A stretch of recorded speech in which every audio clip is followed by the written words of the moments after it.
नमस्कार। मैं प्रोफेसर रामबख्श, भारतीय भाषा केंद्र, जवाहरलाल नेहरू विश्वविद्यालय, नई दिल्ली। आज हम समकालीन साहित्य चिंतन में अडोर्नो की साहित्य दृष्टि पर विचार करेंगे। अडोर्नो मूलतः एक समाजशास्त्री थे और उन्होंने साहित्य और अन्य विषयों पर भी बहुत सारी नई और मौलिक बातें कही जिनका बहुत प्रभाव पड़ा था। इस इकाई के अध्ययन के उपरांत आप अडोर्नो की दृष्टि में साहित्य का परिचय जान सकेंगे। अडोर्नो की साहित्य दृष्टि के निर्माण की सामाजिक ऐतिहासिक परिस्थितियां समझ सकेंगे। अडोर्नो की साहित्य दृष्टि की प्रमुख अवधारणाओं से रूबरू हो सकेंगे और साहित्य के संदर्भ में अंतर्द्वंद्वात्मकता जान सकेंगे। थियोडोर डब्ल्यू अडोर्नो का जन्म 11 सितंबर 1903 को जर्मनी में हुआ और ये आरंभिक 3 दशकों तक जर्मनी में रहे। बाद में 1934 में ये अमेरिका चले गए और 2 दशकों तक लगभग ये अमेरिका में रहे और 1949 में वापस आए। ये फ्रैंकफर्ट स्कूल के बड़े महत्वपूर्ण चिंतक माने जाते हैं और इनका जो संबंध है वो नव वामपंथी चिंतन से माना जाता है। नव वामपंथी चिंतक वो चिंतक माने जाते हैं जो मार्क्सवाद का आधार लेकर के और फिर मार्क्सवाद के कुछ मान्यताओं का खंडन करके कुछ अपनी मान्यताएं जोड़ करके तब अपनी सांस्कृतिक और वैचारिक दृष्टि को रखते हैं। वो लोग फ्रैंकफर्ट स्कूल के नव वामपंथी ये कहलाते हैं। मार्क्स के साथ ये होर्खामर से भी एक दार्शनिक से परिचय इनका हुआ और ये उससे प्रभावित हुए। तो इन दोनों चिंतकों के विचारों को इन्होंने मिलाया। ये दर्शन के विद्यार्थी थे, समाजशास्त्र के विद्यार्थी थे और विशेष रूप से संगीत के विद्यार्थी थे। इनकी जो पृष्ठभूमि थी वो यहूदी थी। ये जानना बहुत ज़रूरी होता है कि जर्मनी में अगर आप द्वितीय विश्व युद्ध के आसपास या उस समय में आप थे तो आप जर्मन थे वो तो ठीक है, लेकिन अगर यहूदी थे तो उसका एक अलग अर्थ होता है। तो यहूदी पृष्ठभूमि के कारण नाजी जर्मनी ने इनको निकाल दिया था। फ्रैंकफर्ट स्कूल में काम कर रहे थे, वहाँ से निकाल दिया। फिर ये अमेरिका गए, वहाँ जब शीत युद्ध का प्रभाव हुआ तो अमेरिका में भी ये ज़्यादा आराम से नहीं रह पाए। तो एक तरह से कहना चाहिए कि हर जगह ये विवाद में, चिंतन में, दबाव के अंदर उनका जीवन गुजरा और इस दबाव को उन्होंने अपने साहित्य संस्कृति के अध्ययन के माध्यम से हमारे सामने रखा। तो एक तरह के बड़े जटिल दार्शनिक माने जाते हैं, जटिल चिंतक माने जाते हैं और इस अर्थ में वो अंतर अनुशासनात्मक अध्ययन पद्धति में विश्वास करने वाले हैं। उनका जो चिंतन है किसी एक अनुशासन से जुड़ा हुआ नहीं, इसलिए वो बहुत सारी चीज़ों को जानते समझते थे और उसका प्रभाव भी बहुत सारी चीज़ों पर पड़ा। सौंदर्य शास्त्र पर प्रभाव पड़ा, मीडिया का उन्होंने अध्ययन किया, संस्कृति का अध्ययन किया और जैसा हमने जिक्र किया समाजशास्त्र और मनोविज्ञान का तो अध्ययन किया ही था। वो विधिवत विद्यार्थी थे। तो एक तरह से उन्होंने इन सब को मिला करके एक निगेटिव डायलेक्टिक्स नाम का एक नया सिद्धांत भी अडोर्नो ने हमारे सामने दिया। साहित्य की उनकी दृष्टि है, उसको जानने के लिए कुछ मूलभूत मान्यताओं के आधार पर हमें उन्हें साहित्य की दृष्टि को जानना चाहिए। अगर सूत्र रूप में कहा जाए कि अडोर्नो के अनुसार साहित्य क्या होता है, मान लीजिए जैसे हम कहते हैं कि वो प्लेटो और अरस्तु के अनुसार साहित्य जो अनुकरण होता है, उसी तरह से या जो रोमांटिक जो साहित्यकार थे वो कहते हैं कि साहित्य कल्पना होता है, कल्पना की ऊंची उड़ान होती है, आदि आदि आत्मा अभिव्यक्ति होती है या कुछ का कुछ वो अर्थ हर एक चिंतक विचारक करते हैं। किसी भी विचारक चिंतक को जानने का सबसे पहला प्रश्न हमारे दिमाग में ये होता है कि साहित्य क्या होता है। तो इन्होंने कहा साहित्य व्यापक संस्कृति का एक जरूरी अंग होता है।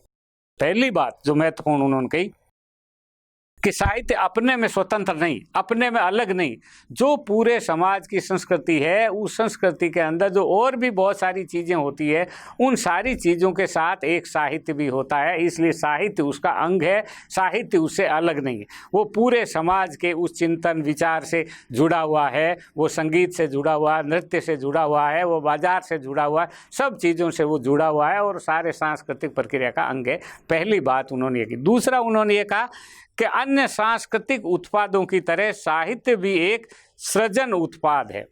अब ये जो संस्कृति की जो चीज़ें होती है, ये संस्कृति की चीज़ों का जो संस्कृति कर्मी है वो निर्माण करते हैं और लेखक कहते हैं हम तो सृजन करते हैं। हम अभिव्यक्त करते हैं, हम उसके अंदर अपनी बातें कहते हैं। यहाँ पर अडोर्नो ने एक नई बात कही, और जो और भी समाजशास्त्री कहते हैं कि ये एक अन्य सांस्कृतिक उत्पादों की तरह ये भी एक तरह का सृजन उत्पाद है। ये एक सामान है, एक उत्पाद है। उत्पाद वो चीज़ होती है जिसको आप खरीद सकते हो या बेच सकते हो, जिसका निर्माण किया जा सकता है। जैसे जूता एक उत्पाद है, आप जूते बना दो बहुत सारे, उसी तरह आप साहित्य भी बना दो, जैसे धारावाहिक आप बहुत सारे बना दो। तो उसने कहा कि ये साहित्य जो है ये उत्पाद है, आप इसके बारे में कोई रूमानी कल्पना न करें कृपया, क्योंकि ये बेचने खरीदने की चीज़ हो गई है, क्योंकि ये उत्पाद है।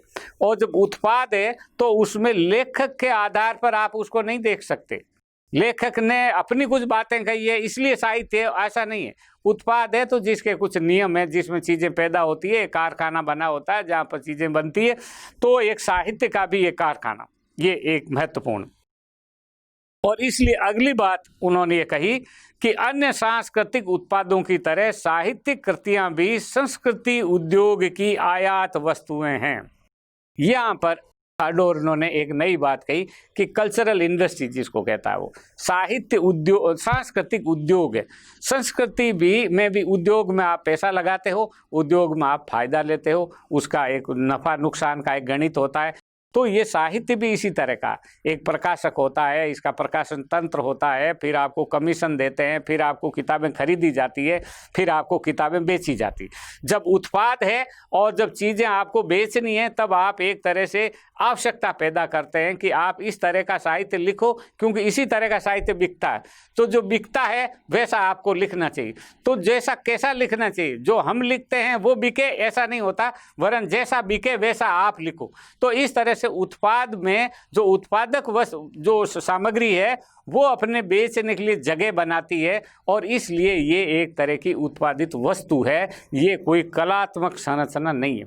और इसलिए इसमें हर उत्पाद की तरह इसमें भी नकली उत्पादन होता है, इसमें के अंदर भी कोई सारी चीज़ें कलात्मक और महत्वपूर्ण नहीं होती। अडोर्नो इसका भी खंडन करता है, और वो कहता है कि एक ज़रूरत पैदा कर दी जाती है, लोग ऐसा ही सुनना चाहते हैं, लोग ऐसा ही देखना चाहते हैं। ध्यान रखें कि अडोर्नो मीडिया के और संगीत के विशेषज्ञ थे, और मीडिया में जब खबर भी एक उत्पाद है, जब खबर को भी एक बेचना है तो कृति को भी एक बेचना है। तो कृति जो संगीत की, मीडिया की और आधुनिक संस्कृति की, ये उत्पाद की तरह का एक सामान है, और जिसमें बड़ी पूंजी का निवेश होता है और इसका बड़ा प्रतिफलन होता है, और इसका एक शास्त्र है, इसका एक समाज विज्ञान है, इसका एक समाजशास्त्र है जिसकी तरफ, और इसका एक अर्थतंत्र भी जिसकी तरफ अडोर्नो ने हमको ध्यान दिया। फिर उन्होंने कहा कि इन उत्पाद आयातों का निर्माण साहित्य की अपनी परंपराओं के भीतर न होकर सामाजिक जरूरतों के दबाव से होता है। ऐसा दबाव समाज शास्त्रीय अंतर क्रियाएं पैदा करता है। अब ये जो उत्पाद है, जो साहित्य का उत्पाद है, इसका निर्माण ये कैसे रचता है, इसका इसलिए जानबूझ करके अडोर्नो निर्माण शब्द का प्रयोग करता है, रचना शब्द का प्रयोग नहीं करता। इसका जो निर्माण होता है वो साहित्य की अपनी परंपरा में नहीं होता कि आपने इस तरह का उपन्यास लिखा तो अब हमको दूसरे तरह के उपन्यास लिखने की जरूरत है, या आपने दूसरे तरह का उपन्यास लिखा तो हमें तीसरे तरह की जरूरत है, हमको नाटक इस तरह से लिखना चाहिए। तो इस पुरानी जो परंपरा होती है साहित्य की, उसके आधार पर नहीं होता, वरन सामाजिक जरूरतों के हिसाब से। समाज को क्या चाहिए, समाज को इस समय मनोरंजक प्रदान जासूसी कथाएं चाहिए, तो आप जासूसी कथाएं लिखो, हम आपको पहले ही पेमेंट कर देते हैं और आपको आपका रॉयल्टी का भुगतान हो जाता है, और आप किताब लिख दो। तो वैसी किताब लिखोगे छप जाएगी, वैसी नहीं लिखोगे तो छपेगी ही नहीं। तो ये जो लाभ केंद्रित जो पूंजीवादी, उत्तर पूंजीवादी व्यवस्था है, इसका दखल साहित्य के सृजन में हो गया। इसलिए साहित्य का सृजन साहित्यिक कारणों से नहीं होता, सामाजिक कारणों से होता है। और जब सामाजिक कारणों से होता है तब वो सामाजिक अंतर क्रियाएं पैदा करता है, फिर समाज में वैसी वैसी घटनाएं होने लगती है। जब हम मीडिया में, धारावाहिकों में, या दूरदर्शन के या समाचार पत्रों में, समाचारों में जब हम देखते हैं किसी तरह की घटना घटित होती हुई, या सिनेमा के अंदर देखते हैं, तो आप देखते हैं कि कुछ समय बाद में कई बार जो अनैतिक गतिविधियां, असामाजिक गतिविधियां होती है, वो व्यक्ति पकड़ा जाता है तो कहता है कि मैंने फलां फिल्म देख करके और मेरे मन में ये विचार आया कि मैं इस तरह से इस अनैतिक कार्य को अंजाम दे सकता हूँ। तो वो जो अंत्यक्रिया जो पैदा हुई वो एक नकली एक आयातित, एक सामाजिक ज़रूरतों के हिसाब से एक चीज़ पैदा हुई और उसका जो प्रभाव है वो उस रूप में हमारे सामने आता है। तो अडोर्नो ने इसके बारे में भी कहा कि ये चूंकि सामाजिक ज़रूरतों से पैदा होता है इसलिए सामाजिक प्रभाव उत्पन्न करता। फिर समाजशास्त्रीय अंतर क्रियाओं से के दबाव से पैदा हुए इस उत्पाद में साहित्य की अंतर वस्तु भी सामाजिक होती है। अब साहित्य का जो अपना कंटेंट है, अपनी जो अंतर वस्तु है, वो विषय वस्तु है, वो भी साहित्य की अपनी नहीं होती, साहित्यिक नहीं होती, वो सामाजिक होती है। समाज में किस तरह का वातावरण, किस तरह की चीज़ें चलती है, हमको उस तरह का की कथा हमको कहनी। तो समाज में जो स्वीकृत है, समाज में जो मान्य है, समाज को जो ठीक लगता है, और समाज को जो ठीक लगता है वो जो प्रकाशक को ठीक लगता है, तो उस तरह से वो जो समाजशास्त्री जो अंतर क्रियाएँ हैं, उस अंतर क्रियाओं के कारण ये उत्पाद खरीदा और बिका जाता। फिर उन्होंने कहा सामाजिक अंतर वस्तु वाले सांस्कृतिक उत्पाद के रूप में साहित्य की व्याख्या भी एक कृति आधारित समाजशास्त्री इकाई की तरह की जानी चाहिए। अब इसकी जो व्याख्या है वो साहित्यिक कृति की तरह से नहीं करनी चाहिए, बल्कि समाजशास्त्री इकाई की तरह करनी चाहिए, क्योंकि ये एक तरह का उत्पाद है। ये पूरा का पूरा जो ढांचा अडोर्नो ने हमारे सामने रखा, ये बहुत महत्वपूर्ण अपने ढंग का है, जिसकी तरफ उन्होंने इशारा किया कि साहित्य व्यापक रूप से संस्कृति उद्योग का हिस्सा है और उद्योग की अनिवार्यताओं के अनुसार वो चलता है। इसलिए इसके अंदर पूंजीवाद, उत्तर पूंजीवाद, आधुनिक पूंजीवाद, जो भी आप उसका नाम दें, तो उपनिवेशवाद, जितने तरह का जो ये वित्तीय पूंजी का जो शासन है, इस सब का दबाव हमारे साहित्य और संगीत पर भी पड़ता है। एक और बात, चूंकि ये एक तरह का सांस्कृतिक उत्पाद है और ये उत्पाद जो है उपभोग के लिए किया जाता है, इसलिए इससे किसी प्रकार की सामाजिक राजनीतिक क्रांति की उम्मीद करना कुछ ज़्यादा ही उम्मीद करना हुआ, और इसलिए अडोर्नो इसमें नहीं मानते कि साहित्य में किसी प्रकार से कोई वैचारिक क्रांति उत्पन्न कर सकता है। इसके आधार पर अडोर्नो ने कहा कि हमें साहित्य को इस रूप में नहीं देखना चाहिए कि लेखक ने उसमें क्या कहना चाहा या लेखक क्या कहना चाहता, नहीं, इस रूप में नहीं, बल्कि इस रूप में देखना चाहिए कि एक आयात वस्तु में बदलने की प्रक्रिया में वह अंतर वस्तु किस रूप में संस्कृति उद्योग के उत्पाद के सांचों या मॉडलों में ढल गया है। ऐसा देखने पर हम साहित्य के भीतर समाज के वास्तविक तनावों व अंतर्विरोधों को, कृतियों के अंतर्विरोधों की शक्ल लेते हुए दिखा सकते हैं। मूल चीज़ ये है कि लेखक ने जो कहा है वो महत्वपूर्ण नहीं है, कि लेखक ने जो भी कहा है वो किस तरह से समाज का जो सांचा है, जो ढांचा है संस्कृति उद्योग का, संस्कृति उद्योग में जिस तरह की कृति चाहिए होती, उस तरह की कृति में वो साहित्य कैसे ढलता है, आपके पास वो किस तरह से आता है, उसकी कथा में कैसे कैसे मोड़ आते हैं, और उस मोड़ में उस संस्कृति उद्योग का क्या दखल है। इसलिए उन्होंने आधुनिकतावादी साहित्य चिंतन से पूंजीवाद को महान प्रजातांत्रिक क्रांति का आधार मानने वाले जो चिंतक थे, वो इसे मानव जाति की वैज्ञानिक सोच के रूप में बड़ी अहमियत देते थे। साहित्य में वे इसे मानव जाति की परंपरा से होने वाली मुक्ति के रूप में देखते थे। उन्हें लगता था कि प्रजातांत्रिक और वैज्ञानिक सोच ने ये मुमकिन बनाया कि हर नागरिक को वे आज़ादी दी जा सकती है जो उसे एक अस्मिता या व्यक्तित्व देगी। यहाँ तक तो ठीक है। खुद विचारकों ने ये कहा है कि ये जो समाज आने वाला होगा, इसमें जो व्यक्तित्व है मनुष्य का, वो स्वाभाविक और वास्तविक रूप में एक व्यक्तित्व होगा और जो उसकी भीतरी चेतना से जागृत होएगा। यहाँ अडोर्नो ने कहा कि नहीं, ऐसा नहीं होता। वो जो व्यक्तित्व है, वो व्यक्तित्व भी एक तरह का छांचे में ढला हुआ एक नकली व्यक्तित्व हमारे सामने आता है। वो वास्तविक व्यक्तित्व नहीं होता, क्योंकि वो एक उद्योग की आवश्यकता के रूप में निर्मित हुआ, एक सांचे में ढला हुआ हमारे सामने आता है। इसलिए ये सांचा बहुत ज़रूरी है, इस सांचे को देखना चाहिए। अडोर्नो स्वयं एक बहुत बड़े संगीतकार थे और संगीत की उनको बड़ी गहरी जानकारी थी, और विशेष रूप से पश्चिम के शास्त्रीय संगीत के वो जानकार थे। और जब उन्होंने ये देखा कि ये जो संगीत है, इस शास्त्रीय संगीत को मीडिया ने और संस्कृति उद्योग ने किस तरह से विकृत किया है और किस तरह से एक राग दूसरी राग में मिला करके और नए तरह की रागों की एक सृष्टि उन्होंने कर दी और इस तरह से एक लोकप्रिय रूप संगीत का जो हमारे सामने आता है और जिसका टेलीविज़न में और रेडियो में और दूसरी जगहों पर जो सुनाई दिया जाता है, सिनेमा के अंदर सुनाई दिया जाता है, संगीत का बहुत व्यावसायिक उपयोग हुआ और संगीत बहुत ही शास्त्रीय कला है। उसके नियम बड़े निश्चित और गहरे हैं। जब उसको कोई ढाल सकता है एक उत्पाद के रूप में और उसको बेचा जा सकता है तो अडोर्नो को लगता है कि किसी को भी बेचा जा सकता है। और इसलिए ये जो खिचड़ी संगीत है, ये जो मिश्रित संगीत है, ये जो संकर संगीत है, जिसमें मूल संगीत की जो आत्मा है वो आत्मा एक बिकाऊ सामग्री के रूप में बदल जाती है, इसको अडोर्नो ने महसूस किया और इसका ही विश्लेषण किया। और इसलिए ये जो उत्तर आधुनिक संस्कृति है इसको उन्होंने कहा कि ये तो एक तरह की खिचड़ी संस्कृति है, ये सब में मिलजुल कर कहा जाता है। तो उनको लगता है, अडोर्नो को लगता है कि अब शुद्ध कला का कोई जमाना नहीं रहा, शुद्ध कला की संभावना ही इस उत्तर पूंजीवाद में या हमारे ज़माने में नहीं है। इसमें तो सब चीज़ें परिवर्तित होती रहती और परिवर्तन हम देखते हैं कि किस तरह एक साहित्यिक कलाकृति जब टेलीविज़न पे आती है और जब वो उसके अंदर उसके रूपों में जब परिवर्तन होता है तो कैसे बाजार की आवश्यकताओं के अनुसार उसमें से कुछ अर्थ डाल दिया जाता है, कुछ नई चीज़ें डाल दी जाती है जिनको माना जाता है कि दर्शक देखना चाहता है। यहाँ पर अडोर्नो ने एक और बात कही कि दर्शक क्या जानना चाहता है, दर्शक तो वो जानना चाहता है जो आप दिखाना चाहते हो और जो आप दिखाना चाहते हो उसको आप दर्शकों के नाम से दिखाते हो।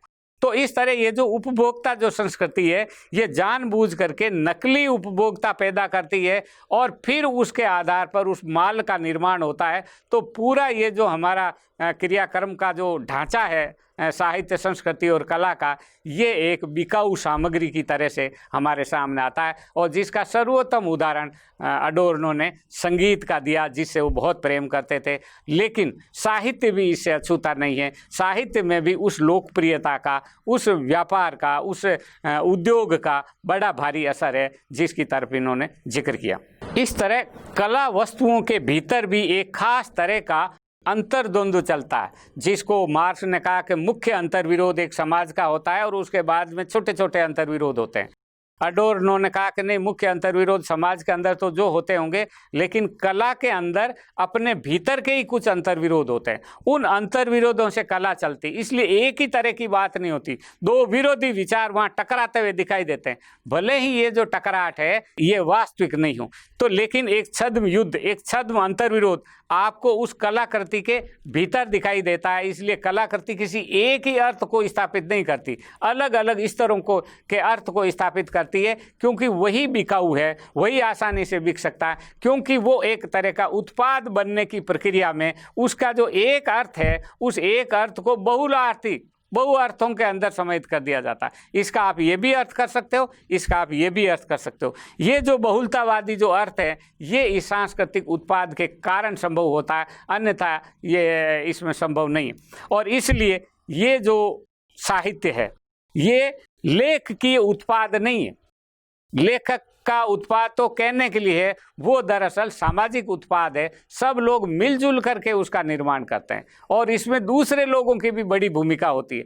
और इसको सिनेमा और दूसरी कलाओं के माध्यम से उन्होंने बताया कि किस तरह यांत्रिक कलाएं, यंत्रों के माध्यम से बहुत सारी चीज़ें, बहुत सारे लोग इसके अंदर आ जाते हैं। इसलिए एक वस्तु बन गया, एक चीज़ बन गया, एक सामान बन गया। और सामान में अगर एक व्यक्ति आया और उसने कहा नहीं ये वाला कोना है, ये ठीक नहीं, और लेखक भले ही कहना चाहता है कि नहीं मैं इसके में ना एक विशेष बात कहना चाहता हूँ, लेकिन वो नहीं कह सकता क्योंकि कहता है नहीं बाजार में इसकी बहुत ज़रूरत है।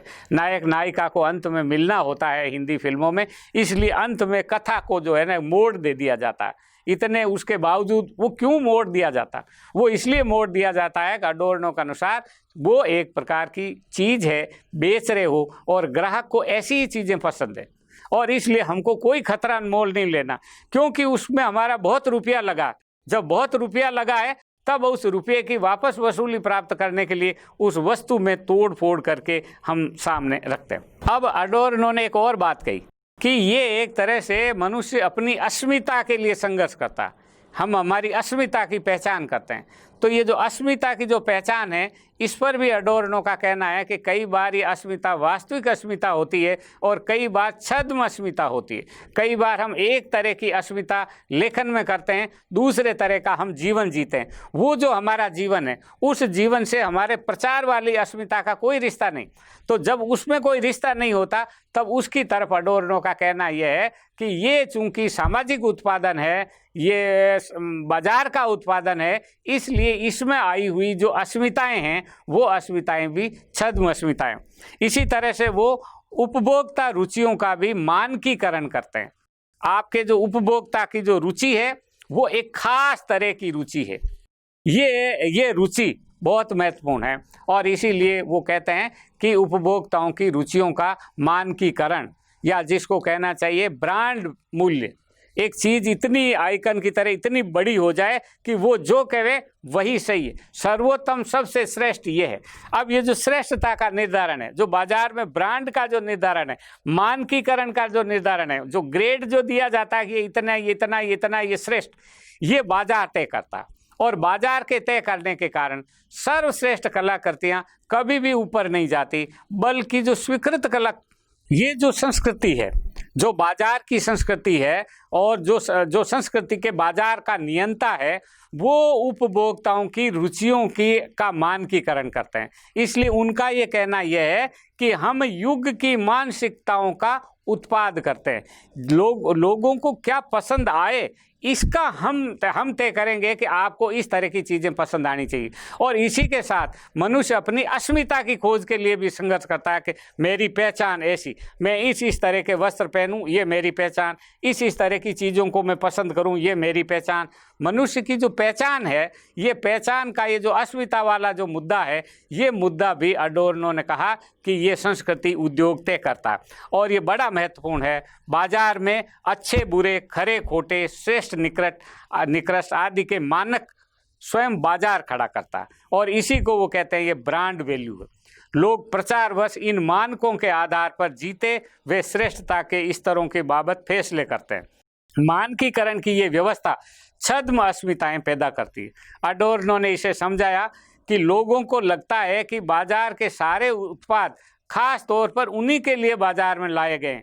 इससे उन्हें अस्मिता से युक्त होने का छद्म आभास होता है और वे इसी भ्रम की छवि के साथ जीने लगते हैं। ये जो मनुष्य के मन की जो चेतना है कि किस तरह से बाजार मानकीकृत चीज करता है कि ये चीज़ें श्रेष्ठ है। इस संगीत को सुनना ये हमारी आधुनिक रुचि के अनुकूल है, इस तरह का साहित्य है वो श्रेष्ठ है, साहित्यकार को ऐसे रहना चाहिए, संगीत को ऐसे रहना चाहिए। और बाजार की जैसे दूसरी चीज़ों में होता है, दूसरे सामान में होता है, उसका भी एक श्रेष्ठता का एक मापदंड होता है। आप जितने रुपया खर्च करोगे, जितने पैसे खर्च करोगे, उसी के हिसाब से आपको श्रेष्ठतम चीज़ें मिलेंगी। अगर आप बहुत अच्छे, बहुत सबसे आप धनी हो और सबसे अधिक आपकी रुचियाँ समृद्ध है, तो आप एक विशेष तरह की चीज़ें आप पसंद करोगे, विशेष तरह की आप गाड़ी होगी या विशेष तरह का फोन होएगा, विशेष तरह की आपका सामान होएगा, विशेष तरह का इत्र होएगा और विशेष तरह की आप किताब पढ़ोगे और इस तरह से आप रहोगे। ये जितना भी जो तरीका है, उसको लगता है कि ये मेरी पहचान है, जबकि अडोर्नो कहता है कि ये छद्म पहचान है और ये छद्म पहचान मीडिया तय करता है, बाजार तय करता है और ये मानकीकरण के द्वारा होता है और इसी को कहते हैं ब्रांड मूल्य। और इसी के आधार पर ब्रांड एम्बेसडर के नाम पे कई लोग हमारे सामने आते हैं। इसलिए साहित्यिक कृतियों की जो अस्मिता है, वो भी बड़े छद्म किस्म की अस्मिताओं के ढांचे में जल जाती है और बाजार और अकादमिक संस्थाएं, इनका अपना एक दबाव होता है और वो साहित्य की स्वायत्तता को नियमित करती। साहित्य अपने लिए अपने स्वयं निर्णय नहीं कर सकता, बाहर की चीज़ें निर्णय करती है। आपके जो पुरस्कार होते हैं वो इस मानकीकरण को तय करते हैं। आपकी चर्चा होती है तो आपका एक खास तरह का मानकीकरण बनता है। तो आप सोचते हैं कि इस तरह की भाषा में इस तरह का जो लेखन होएगा वो बाजार में अधिक मांग करता है, तो इसलिए हमें उसके खिलाफ लिखना चाहिए या समर्थन में लिखना चाहिए। सत्ता के विरोध में लिखने का एक मानकीकरण हो गया, और उसमें से वो व्यक्ति चाहे चाहे जिस तरह का वो जीवन जीता हो, लेकिन उस मानकीकरण की धारणा के अनुरूप एक विशेष प्रकार का अभिव्यक्त जो है वो साहित्य की अभिव्यक्ति करता है, और उसे लगता है कि ये जो अभिव्यक्ति है ये इस समय की मान्य अभिव्यक्ति है। इसलिए अडोर्नो कहता है कि ये सब मिलकर के सारी चीज़ें, संस्थाएं और एकेडमिक संस्थाएं और अखबार और रेडियो, टेलीविज़न, ये सब मिला करके साहित्य की स्वायत्तता को बाधित करती है। इसलिए साहित्य अपने में स्वायत्त नहीं है। रचनाकार घर बैठा हुआ भी बाहरी चीज़ों के दबाव में लिखता है, वो अकेला होते हुए भी अकेला नहीं होता। इसलिए उसका जो चिंतन है या उसकी जो चेतना है वो स्वयं की चेतना नहीं है। इसलिए जो स्वायत्तता छद्म अस्मिताओं को जन्म देती है, और इसके मूल में ये अडोर्नो ने कहा कि बाजार ने जो ब्रांड की अवधारणा खड़ी की है कि ये मूल्य है, ये श्रेष्ठ मूल्य है, ये साहित्य में भी लागू होता है। और इसलिए साहित्य यथा स्थिति का समर्थन करता है। या जो विरोध वाला जो स्वर है, जो क्रांतिकारी स्वर है, वो एक तरह के मनोरंजक चीज़ों के में बदल जाता है, और आप उसमें हंसते मुस्कुराते और आनंद लेते हुए आप कला में चले जाते हैं। भले ही वो जो नायक है वो गुस्से में उबलता हुआ सा आपको दिखाई देता है, क्योंकि वो एक सांचे में ढला हुआ क्रोध है, और वो उस वास्तविक क्रांतिकारी चेतना को कुंद करता है। और इसलिए अडोर्नो कहता है कि साहित्य संस्कृति जो वर्तमान समय की है वो किसी तरह की कोई क्रांतिकारी भावना, कोई सामाजिक परिवर्तन की भावना पैदा नहीं करती। ये छद्म मनुष्यों की छद्म पीड़ाओं की अभिव्यक्ति करती है, और ये छद्म के आवरण में उनको लगता है कि यही हमारी अस्मिता का एक वास्तविक रूप है। इसके लिए अडोर्नो ने निषेध मूलक द्वंद्वात्मकता का जिक्र किया कि हर जो समाज है वो आत्म संरक्षण के भाव में आता है, अनुकरण करता है और सहमतिवाद की तरफ बढ़ता है। किन किन मुद्दों पर आपकी सहमति हो सकती है। और इसीलिए अडोर्नो ने अरस्तु के अनुकरण की धारणा को